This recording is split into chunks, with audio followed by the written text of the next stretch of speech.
got a chance! Grand slam! The Yankees win! And a touchdown! He goes to the net! He scores! He scores! Home run! Number 3 of the night! Hello, everybody, and welcome back. Another Big City Sports episode coming up. And it's our football episode, guys. Week 1 is here, and I am just pumped. I am so fired up as a football fan. Week 1, it's like the best time of the year for me. This, Christmas, draft day, everything together is just amazing. I love the NFL. Week 1 is here, and we're talking Bears, we're talking Giants, we're talking Jets, and we got a lot of it coming up. Slig, how you feeling today? Welcome back. Thanks, Dylan. I'm feeling great. Happy to be back on. Excited to talk some football for a while. We'll see what happens with the season. I'm just hoping it actually gets finished, but I'm excited for it to start. Yeah, for sure. It's gonna be very fun. Weird season. Some teams are allowing fans, some teams are not. So it's got a little different vibe to it this year. But hey, football's back. And if you guys are tuning in, feel free to click the subscribe button. We tend to send these videos out about every Thursday around noon. So this will be dropped about week 1. It'll be right before the Thursday night opener. So all hands on deck. We're ready to play some football. And over the past couple of days, we found out that Mitchell Trubisky is going to be the starting quarterback for the beloved Chicago Bears. Swig, what do you think on that? Then I'll touch on my opinions on that one. Oh, Mitchell Trubisky, one of the most controversial quarterbacks in the league, mostly because of the quarterbacks drafted in 2017 right after him, with Mahomes and Watson both being much more successful. Overall, I do think trying to get as much out of Trubisky as you can rather than Nick Foles is the better move, even though they're both flawed quarterbacks. Nick Foles is not going to be the long-term answer, even if he is a short-term upgrade. So I do agree with trying to get Trubisky, to at least revert somewhat to what he was in 2018, which was definitely his best season so far. I definitely have my long-term doubts on him for sure. I'm sure we'll get into that in a few, but at least to start 2020, that I do believe that's the right move. Yeah, it makes a lot of sense for them to go with a guy like Trubisky, a guy they drafted, someone that they didn't pick up the player option for. So this could be it for him in Chicago, a make-or-break year for him. You have the veteran Nick Foles, who's better in a backup role coming off the bench. He's proved sustained success in that role. And, I mean, why not ride with him? I mean, what's the worst thing that can happen? He plays his best football at Ford Field against the Lions, and that's their week 1 opponent. So if he wants to get off to a good start, you got Trubisky week 1 at the Lions, and he's got his guy Allen Robinson, who also torches his hometown Detroit Lions. So I like the move to go with Trubisky. I don't know if he's going to be starting every single game because of his injury issues and, frankly, his poor play. So we'll see how it all goes for them, but they got 2 capable quarterbacks this year, which is something they didn't have last year. Well, 2 capable quarterbacks is better than 1 or 0, but capable is definitely not the goal here for an NFL franchise. And especially with when you invested the 2nd overall pick and traded up to get the 2nd overall pick on Trubisky a couple years ago, and not picking up that 5th-year rookie option obviously puts a ton of pressure on him. But I do think it's the right move. There's just no point. If Trubisky doesn't show some real progress this year, there's no real point in kicking the can down the road for one more season. You got to find your quarterback as soon as possible. There's a couple in the 2021 draft that the Bears might have a shot at if Trubisky flops and if Nick Foles isn't much better. It honestly reminds me a bit of the Jets situation about 7-8 years ago when they brought in Tim Tebow to compete with Mark Sanchez, and that ended disastrously for the Jets, even though Tebow was hurt pretty much the entire time he was there. We eventually saw a Greg McElroy appearance. So, I could see something like that happening with the Bears. And I know Foles isn't there to be the veteran mentor for him. He's there to try to take his job. So Trubisky, he has a bad game, whether it's against the Lions or against the Giants in week 2. All the haters are going to be calling for his head right away. So is the fan base. So there is a very small margin of error for him.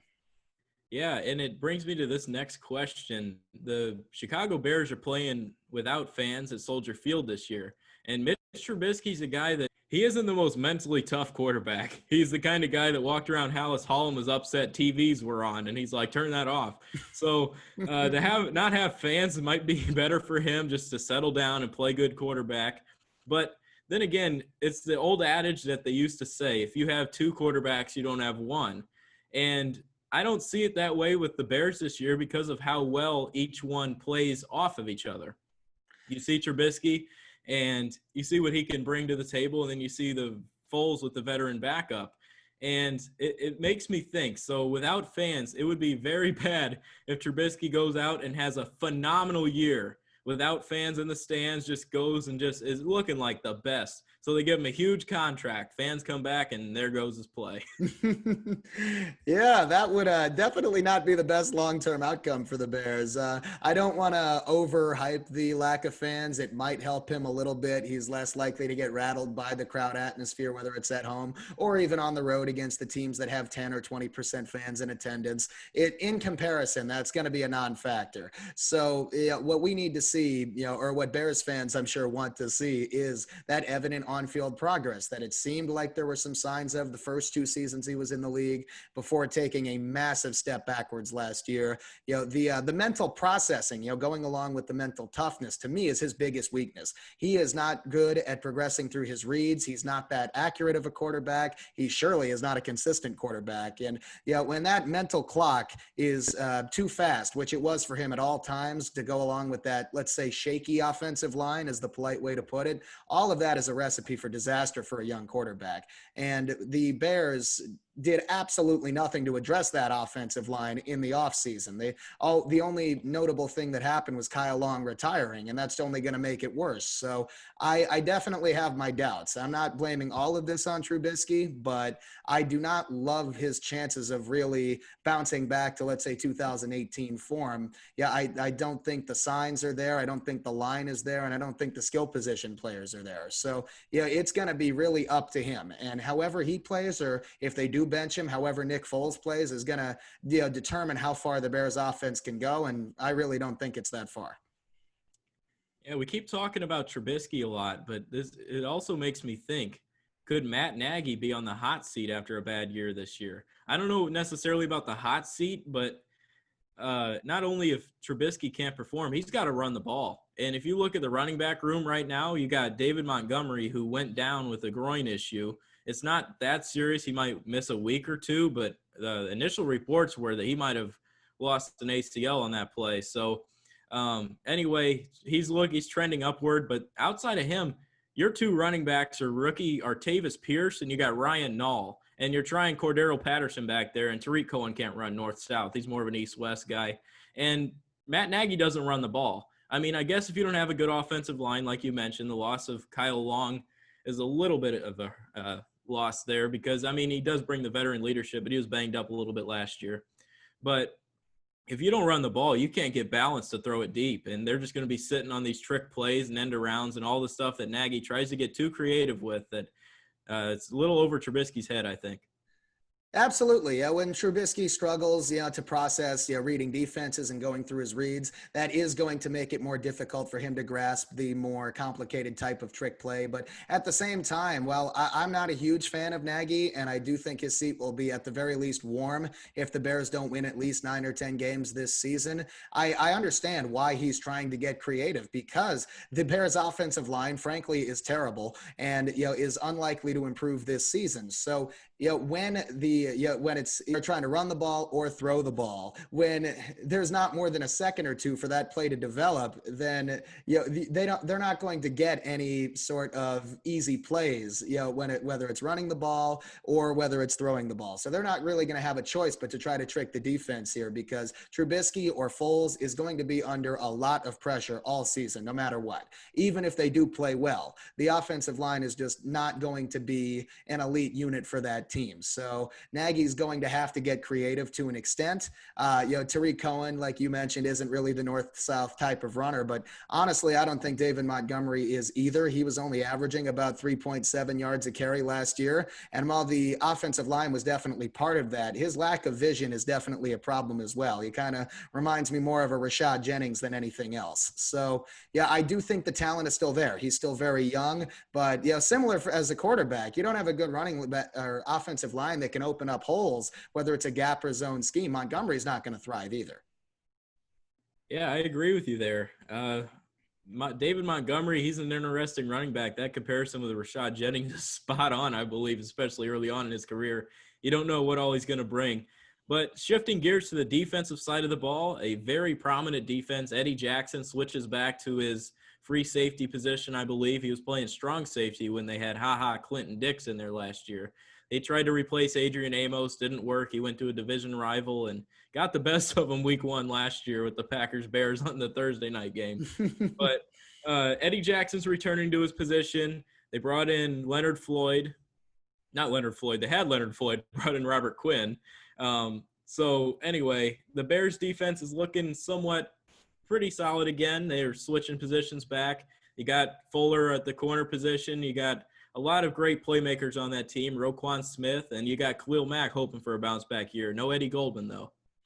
Yeah, well, Eddie Goldman is definitely a big loss. The Bears have definitely thrived with their defensive line in the past, going back to, the era when they had the great linebackers in Urlacher and Briggs. They still had guys who could get to the quarterback, and they had guys like Charles Tillman outside. But in more recent years, the Bears haven't quite had that until they got Khalil Mack. The pass rushers were, I'd say, underwhelming for the most part for a few years. But just overall with this offseason, I was extremely confused with what direction the Bears were trying to go. I thought they had the weirdest offseason of any team in the NFL, and that includes their free agent decisions and their extremely bizarre draft, and I want to get into that here in a minute. But defensively, their approach in free agency was to bring in a couple of stopgaps that were basically failed first rounders. They brought in Barkevious Mingo and Artie Burns, who are, I'd say, short-term solutions at best. And that's if they improve a bit from I think they were both top 10 picks. I think Mingo was 6th overall in 2013, and I think Burns was a little bit later, actually. But they were both first-round picks who have not lived up to their pedigree. Thinking that they're both going to suddenly live up to that now, Mingo, I think, is in year 8. It's just not a great strategy for long-term success. The Bears didn't really bring in anyone that could really be a game changer on defense. The guys like Corey Littleton were available. They went for Barkevious Mingo instead. I just don't get that. I do like the Jalen Johnson pick they made in the 2nd round. I think he's a very solid corner who better be starting across from Kyle Fuller by the end of this season, because Artie Burns is the only other notable corner on that roster with Prince Amukamara gone, and he's now a free agent again since the Raiders cut him. I'm having a lot of trouble understanding the approach. And then letting Leonard Floyd walk to bring in Robert Quinn, who admittedly played very well last season, to me seems like a lateral move at best. And it does invest a ton of money into that pass rush position with Khalil Mack as well. So it does limit some options for going forward in terms of flexibility and who they want to bring in. Yeah, and you mentioned Artie Burns. He is actually out for the year with a torn ACL, but they're going to adjust. A longtime corner, Buster Skrine, is the only other veteran on that defense that's a corner. So you see, Jalen Johnson's is a great pick if he can stay healthy. He had that couple injuries that were nagging him last year and the year before that, and he's not the most durable corner, but when he's healthy, he's a game changer on defense. And they brought in Cole Kmet to change the tight end position, and Jimmy Graham was also brought in on a no-trade clause. So they tried to upgrade their tight end position a little bit, and they also tried to fill a little bit of spots. But I agree, they didn't really do the best job of bringing in free agents and doing any change whatsoever. No, nothing sustainable. And that Graham contract got a lot of scrutiny when it was signed, and rightfully so.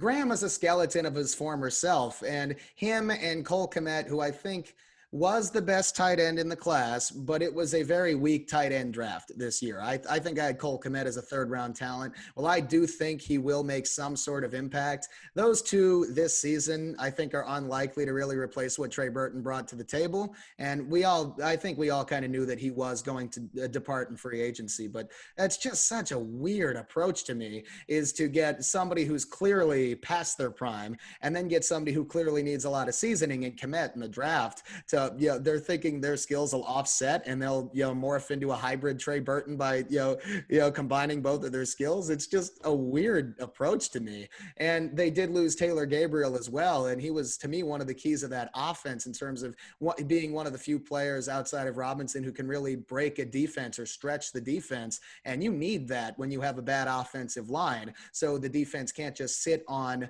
one or two different approaches from the Bears offense. So I'm definitely skeptical for what's going to end up happening this season. I do want to highlight really quick. I love the Darnell Mooney pick in the 5th round, though. He is the one Bears pick outside of Johnson I did really like. I think he can kind of step into what Taylor Gabriel was. He's a burner. He can definitely stretch the field vertically. He kind of reminds me of Robbie Anderson a little bit. So, he might be able to bring that big play element to the Bears offense, but outside of him, there's really not much on the team that can do that other than a gadget Tariq Cohen play.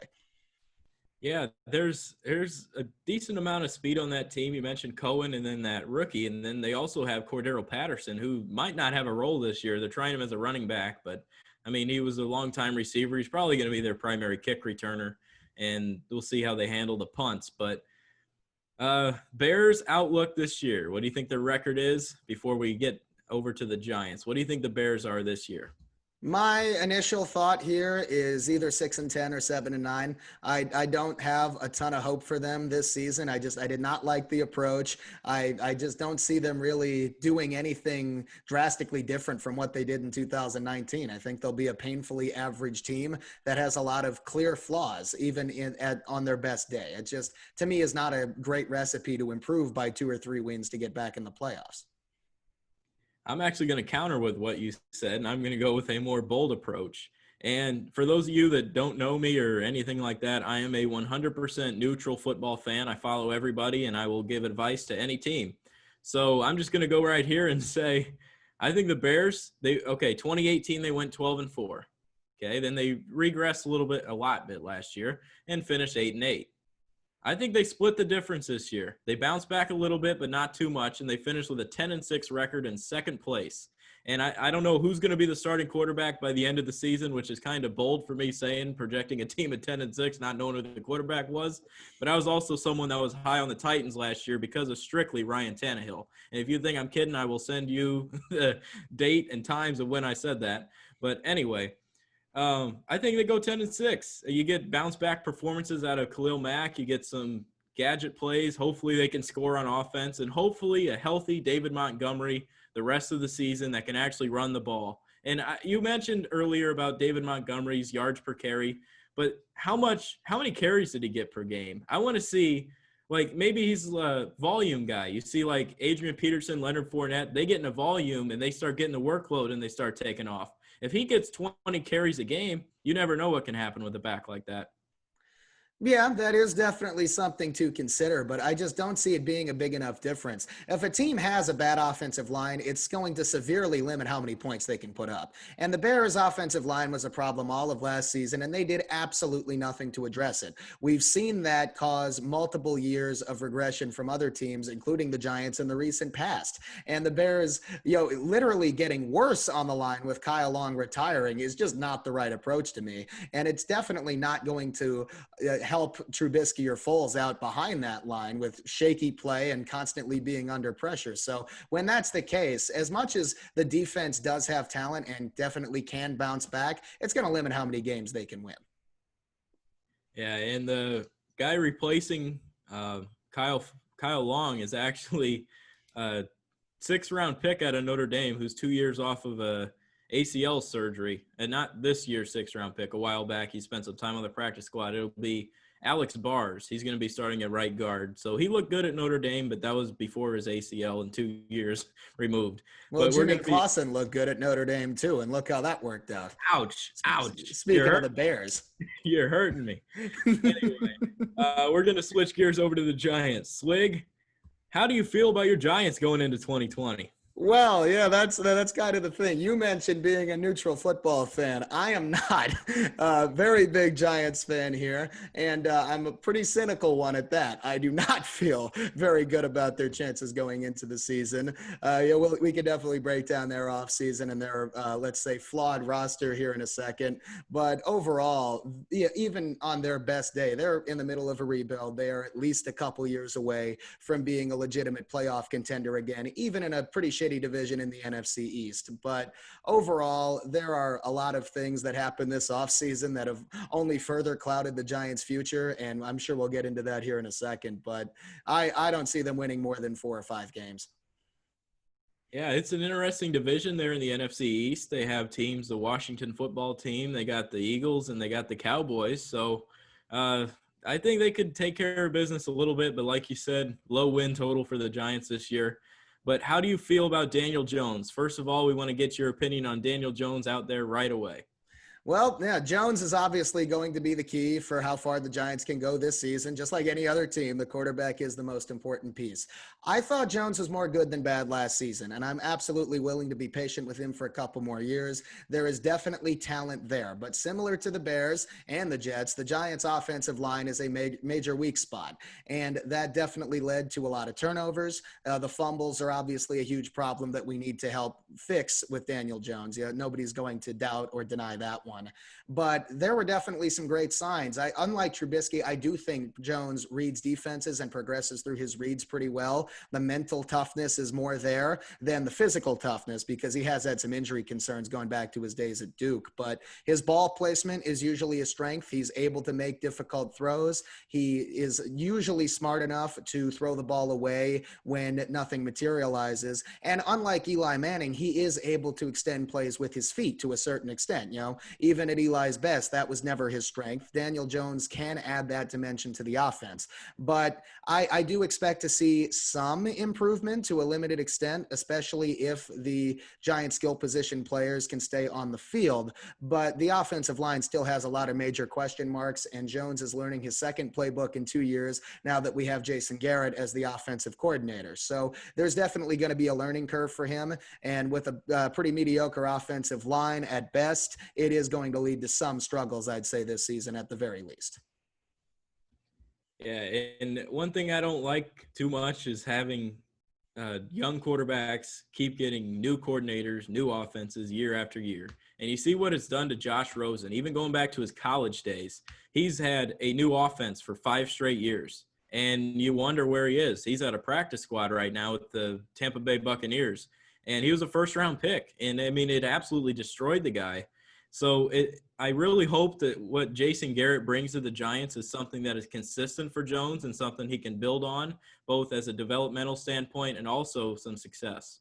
Absolutely. I love the Rosen comparison. He's now on his 7th offensive coordinator in 5 years, going back to UCLA, and he has been set up for failure ever since the Cardinals drafted him. So on a bit of a tangent there, I do hope that he can find some stability in Tampa. It's probably the best fit for him in terms of a Bruce Arians offense. But going back to the Giants here, Jason Garrett, it was, let's say, a mediocre head coach, and for the most part, a pretty conservative one.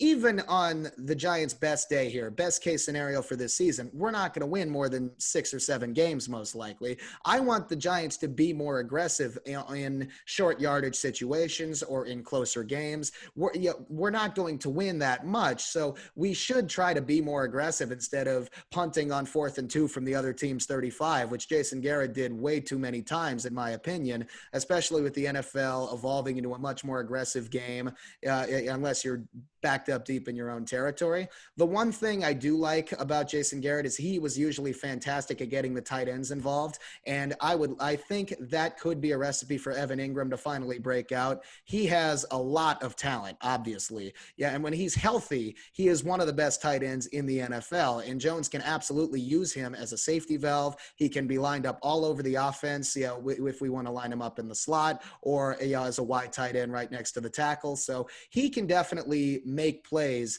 that the rest of the Giants' skill position players can't due to his combination of size and athleticism. I do think Garrett will help him get more involved. And we did see some flashes from Caden Smith as well at the end of last season when Ingram was out. He's back as the second tight end. He can definitely make an impact as well. You can go back to the Dallas days with Garrett and compare the backups to Witten, when they had Martellus Bennett for a while and more recently Gavin Escobar and Blake Jarwin. They all had a role on that offense. I think Caden Smith can fill a similar role, but outside of that, I am worried that Garrett's going to make a mediocre Giants offense too conservative and lead to, let's say, disappointing results offensively.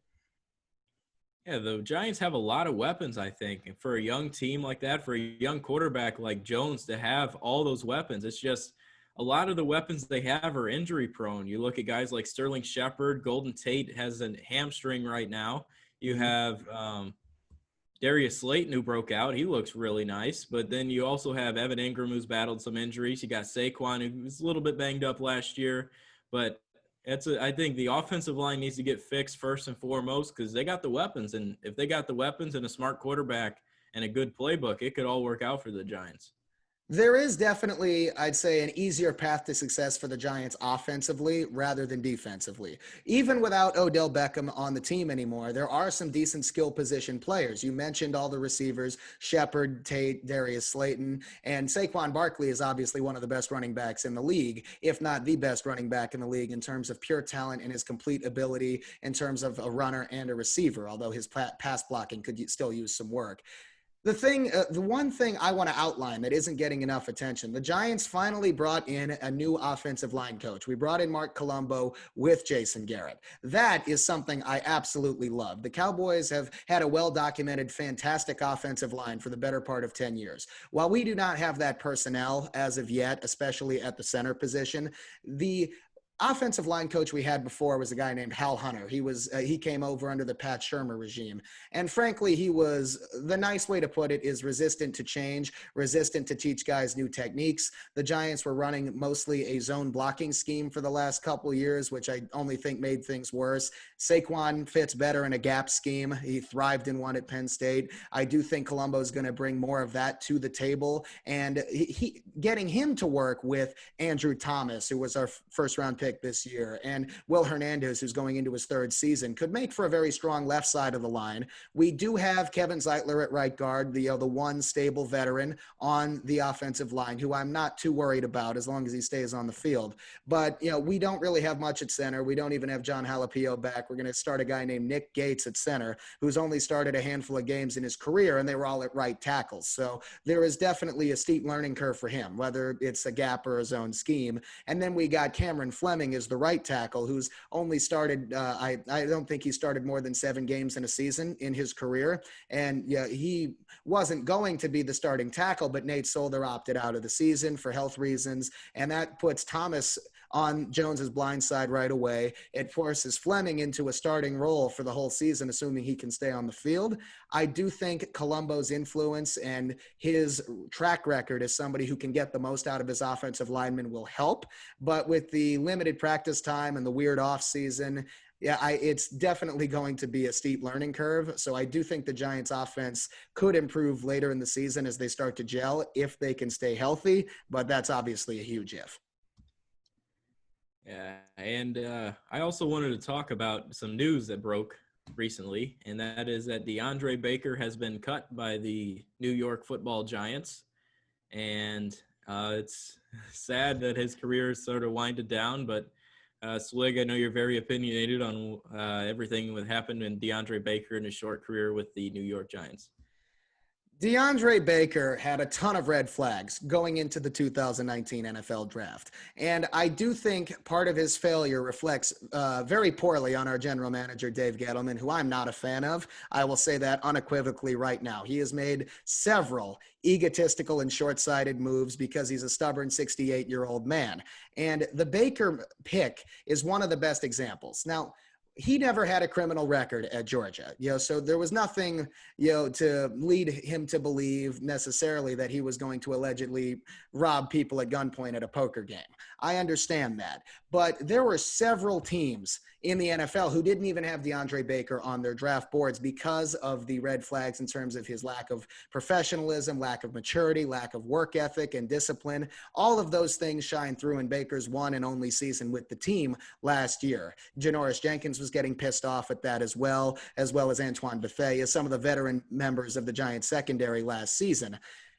But Gettleman ignored all of the red flags and not only took DeAndre Baker, but traded 3 picks to move back up into the first round to do it and make him the first corner off the board when we could have taken Greedy Williams or Rock Ya-Sin instead and just not worried about it. But, Gettleman staked a lot of his reputation here saying, we did the background work and we are confident that this behavior from Baker isn't going to happen.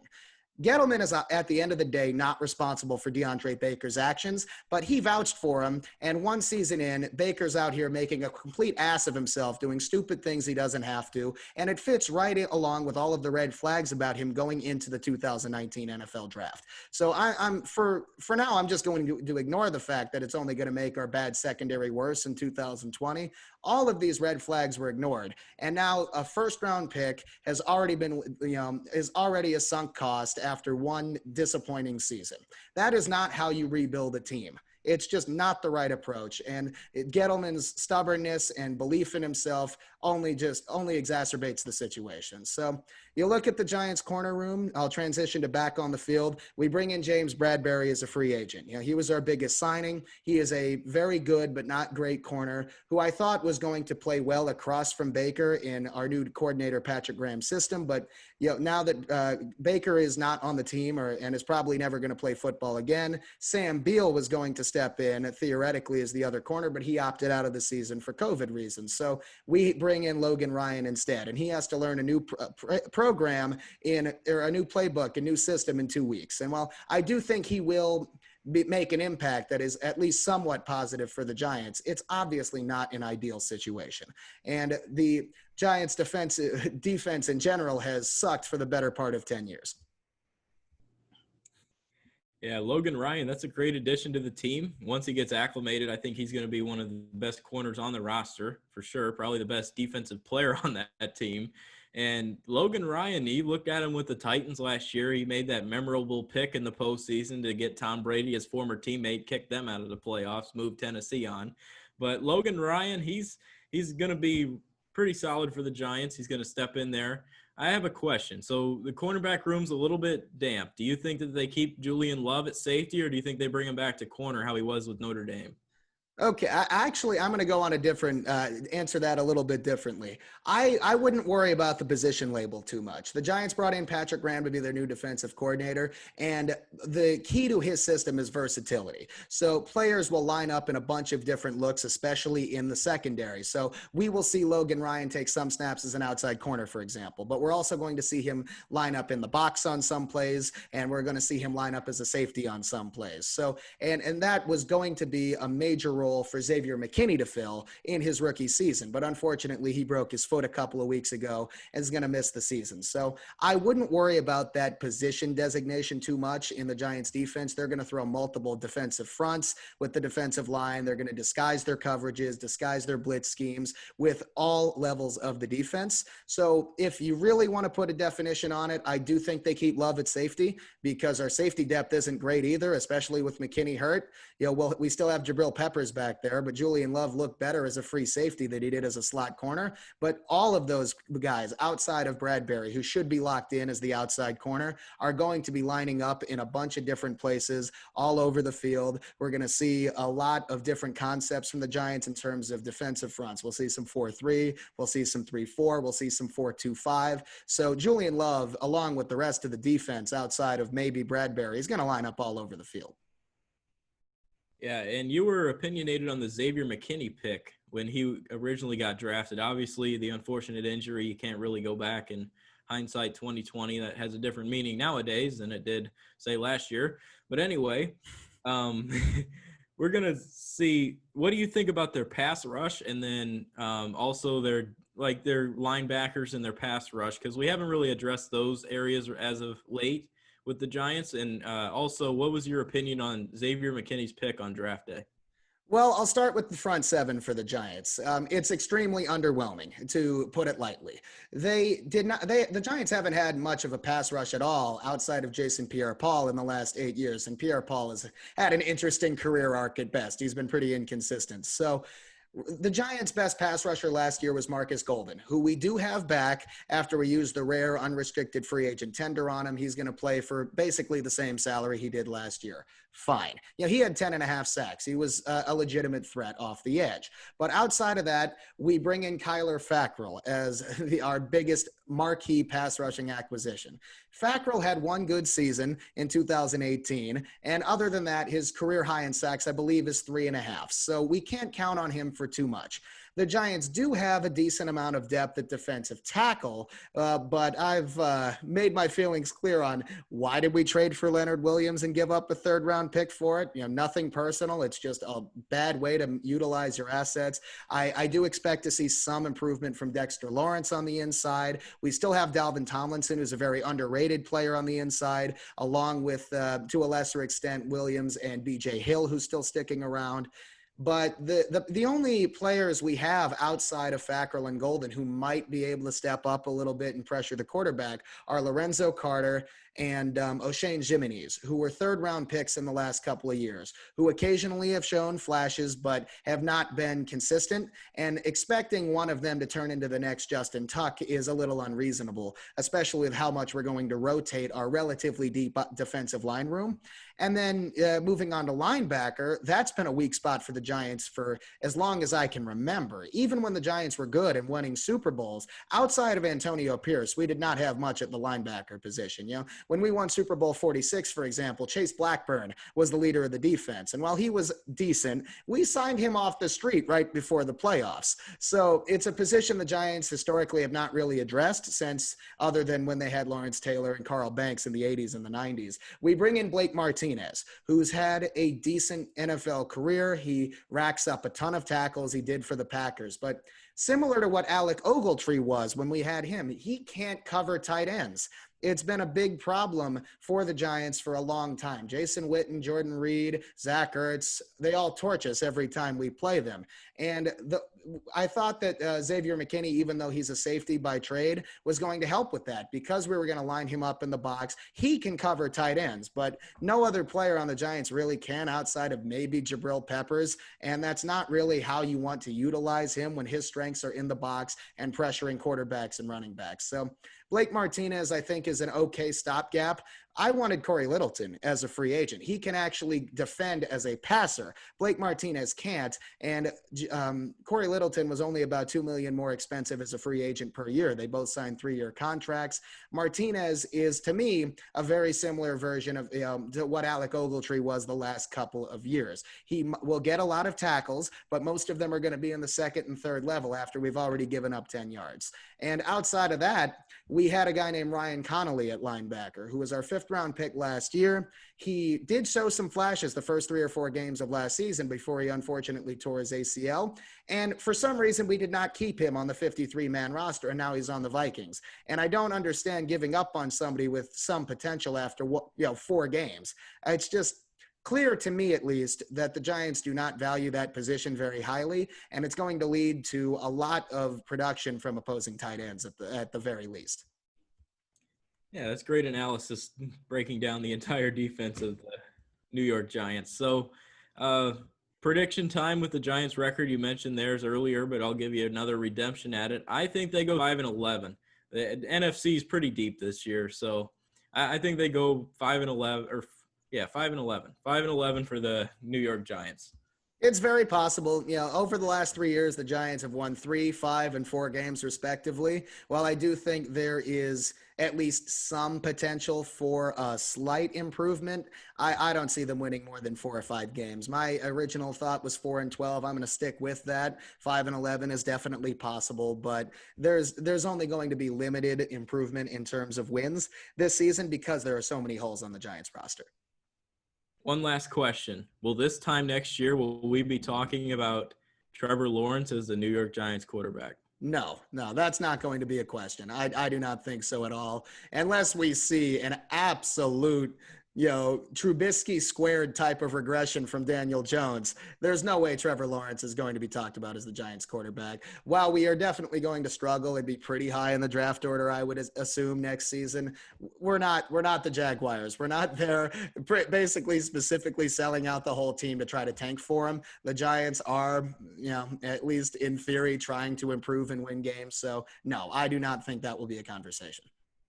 All righty, we're going to be switching gears over to the New York Jets. And the New York Jets were a team last year.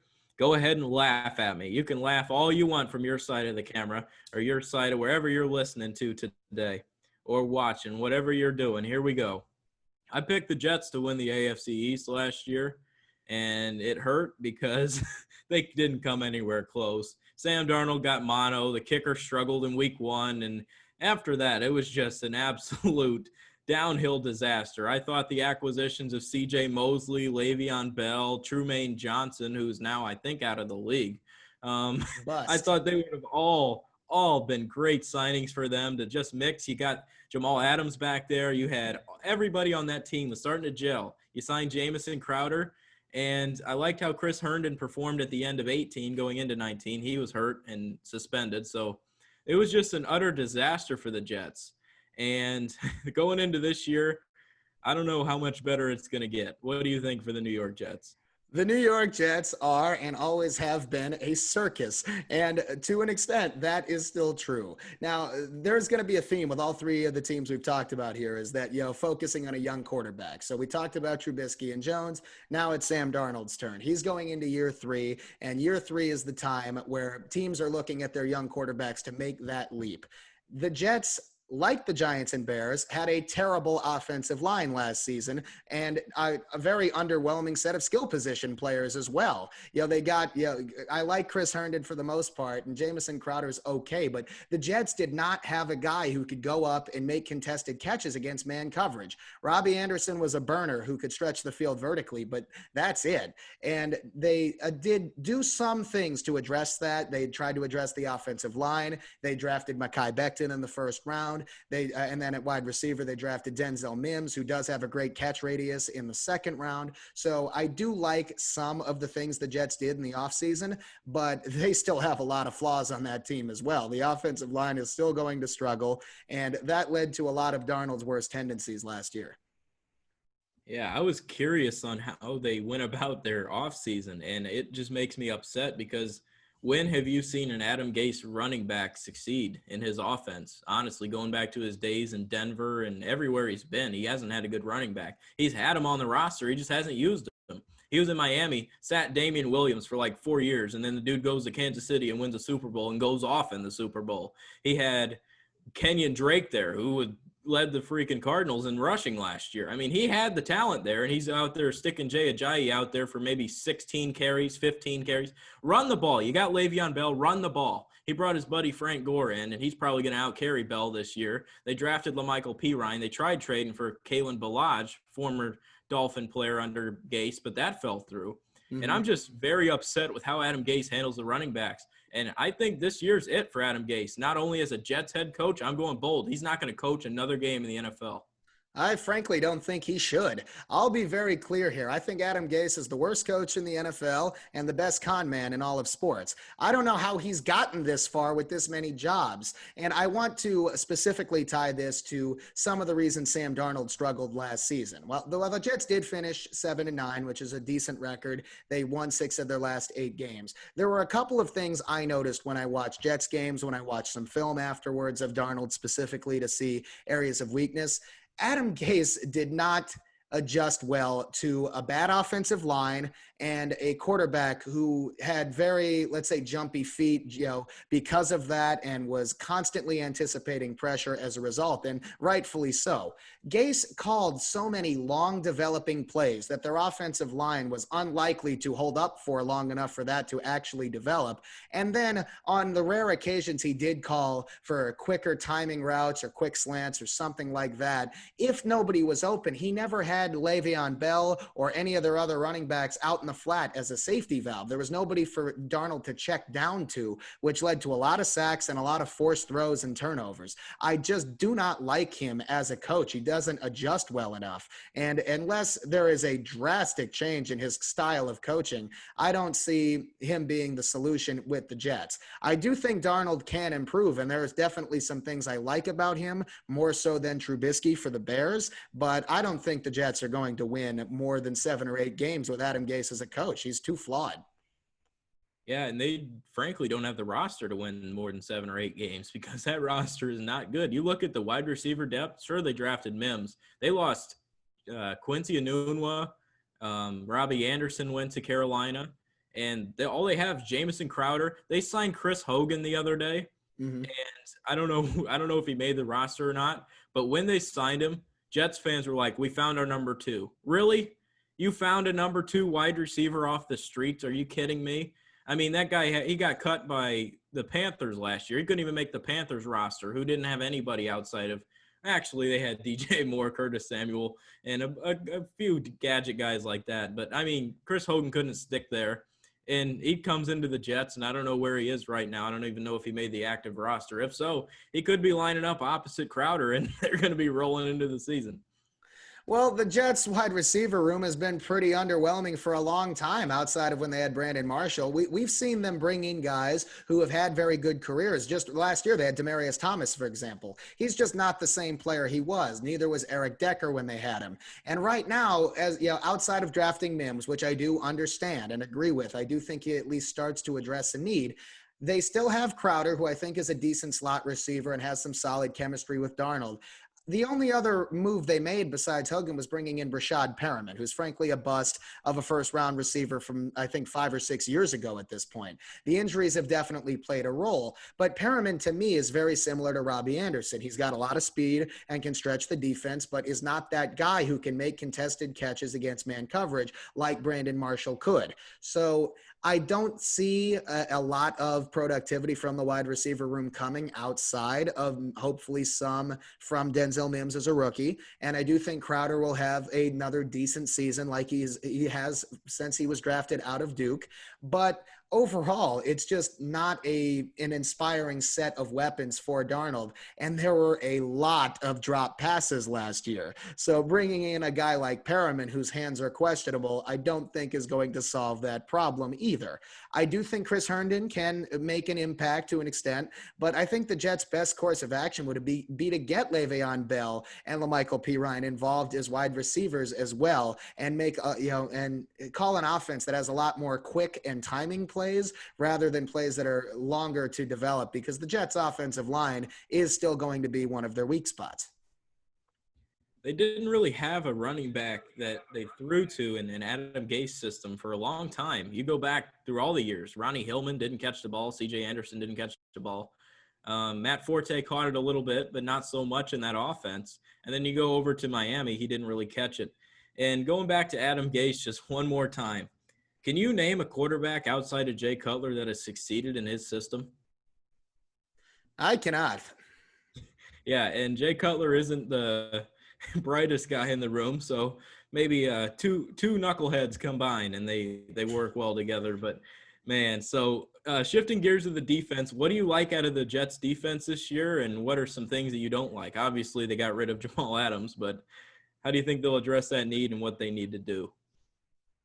Well, trading Jamal Adams is obviously the biggest and most notable thing that happened to the Jets defense over the offseason. They did get Bradley McDougald back in that trade, and he's a decent safety from the Seahawks, but he is nowhere near the impact player that Jamal Adams is. And then they still have CJ Mosley, except he opted out of the season, so he's not going to be playing for the Jets, which is a major loss. I do think there are a couple of solid pieces they have to build on. Quinnen Williams did have a better season than most people think he did last year. He honestly reminds me of Leonard Williams in a lot of ways, in that he is disruptive but doesn't rack up a ton of stats. To me, that's what Quinnen Williams was last season, and I do think he will improve.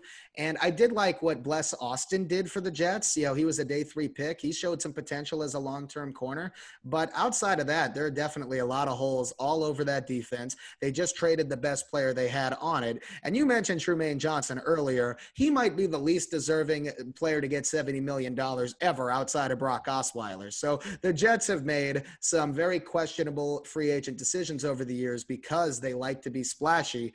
Routinely, those have worked out poorly for them. They haven't made a Super Bowl appearance in more than 50 years, and they probably won't for at least another couple of seasons at the least. I don't think the Jets' defense is terrible. I do think overall it is better than their offensive unit is, or at least has an easier path to success. But losing Mosley is huge, and it's going to lead to a lot of success from their opponents at the second level of the defense, because he was really the only other major difference maker they had besides the defensive line outside of Adams. And now that Adams and Mosley are both not playing for the Jets anymore, it's only going to make an okay defense worse. And Greg Williams did a fantastic job with that unit last season. It's going to be more difficult for him to do that without 2 of his best players. Yeah, I like Greg Williams. I like him a lot. He was the guy that filled in for the Browns when they were going through their little head coach debacle with Hugh Jackson. And honestly, I think he should have kept the job. But they should have brought him back instead of trying to force things on Freddie Kitchens, because those two worked really well in Cleveland together. But Greg Williams has always been a great football mind. I love him on Hard Knocks, given those opinions. And when you said, I don't think the Jets are going to win another, and how many, I thought you were going to say another 50. So that could have been a little skeptical. It might happen, but you never know. So wrapping up. Wasn't going to go that far. Yeah. And by the way, let's not forget Freddie Kitchens is on the Giants coaching staff now as our tight ends coach, if that tells you anything. Yeah, and you saw what he did with the tight ends last year. David Njoku played a whole 2 games.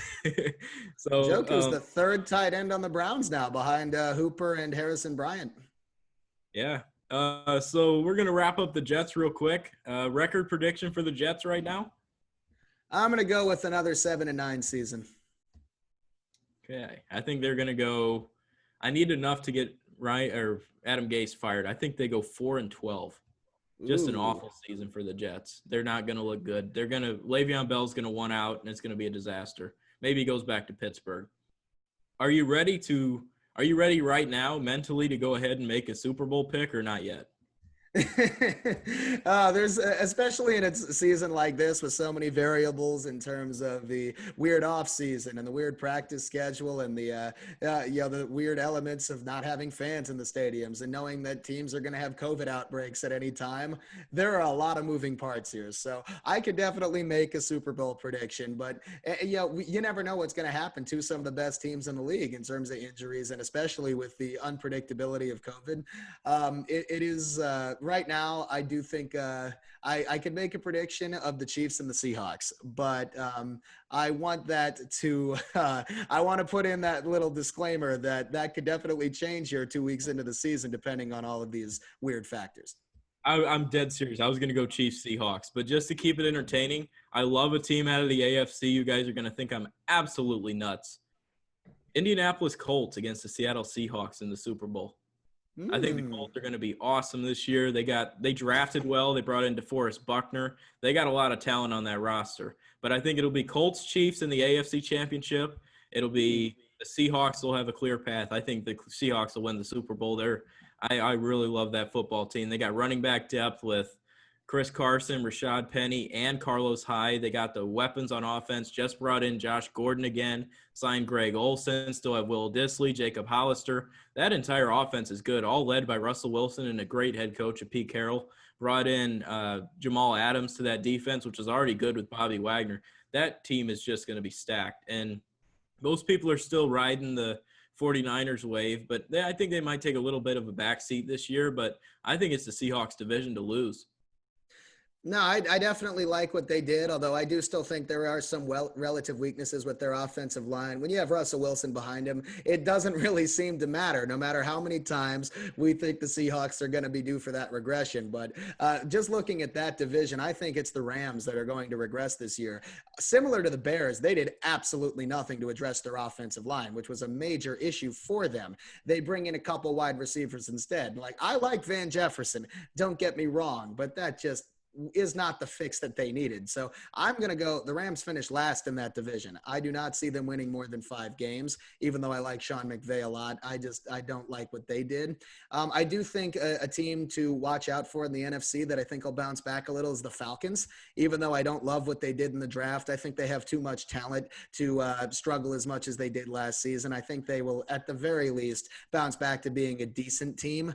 One other team in the AFC that I was looking at as a sleeper, I do think, is the Chargers. And I want to make clear, though, I think that's going to be more with Tyrod Taylor than it is with Justin Herbert. I don't think Herbert, throwing him into the fire right away is going to lead to them being a sleeper. I think they're more likely to get 9, 10, 11 wins and at least make a cameo in the playoffs with Tyrod Taylor. I do think he's underrated. I don't think he's going to be as bad as he was to start out in Cleveland. I think we're going to see more of the Buffalo version of him. And then speaking of Buffalo, a lot of people are high on them.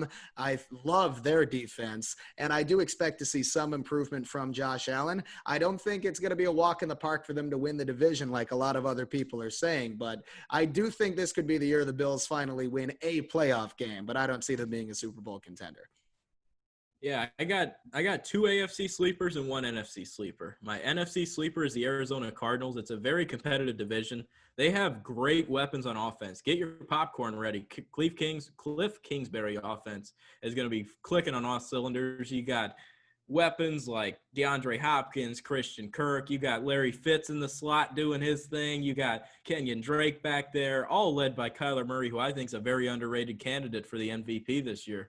And then you go over to the AFC, my 2 AFC teams. Obviously, you think I'm high on the Colts, of course. Got them going to the Super Bowl just to balance off swing. I think it might be Chiefs, Seahawks, but, Colts, Seahawks is still very possible. But my 2 AFC sleeper teams, number 1, the Pittsburgh Steelers. Steel curtains back. Big Ben's going to be lighting up Juju, and I think Chase Claypool's the name to watch out there in Pittsburgh. And then the other AFC team I like was the Chargers, but I'm actually going to bounce off and by going with the Miami Dolphins. Miami Dolphins, they made a lot of changes to their roster by bringing in veteran guys who used to play for the Patriots, their division rival. You have Van Noy that joined the team, and then they also brought in Byron Jones from the Dallas Cowboys. So it's an open division there in the AFC East. And if they get off to a hot start, I don't think it'll be with Ryan Fitzpatrick. Obviously, you start in week 1, but I think Tua will take over that team. And you never know what can happen with a team like that. Great leadership with Brian Flores, who's surprising people last year. All right, everybody, thank you for tuning in to another episode of the Big City Sports Podcast. Check us out. We're going to be on Spotify here in the near future. I know we've been saying it for a while, but Spotify is going to be approaching here soon. We've had a couple of technical difficulties with the videos. We get Jonah back next week. He's going to be in and out here, but me and Swig will be here mostly every week. So you guys come back for more content. Click that subscribe button, click the like, and leave some comments. We want to answer your questions. You guys think we're crazy about our NFL picks? Go for it. We want to hear from you. What do you have to say? We're also going to be talking a lot more sports on here as well. So stay tuned, guys. I appreciate the episode, and have a good one.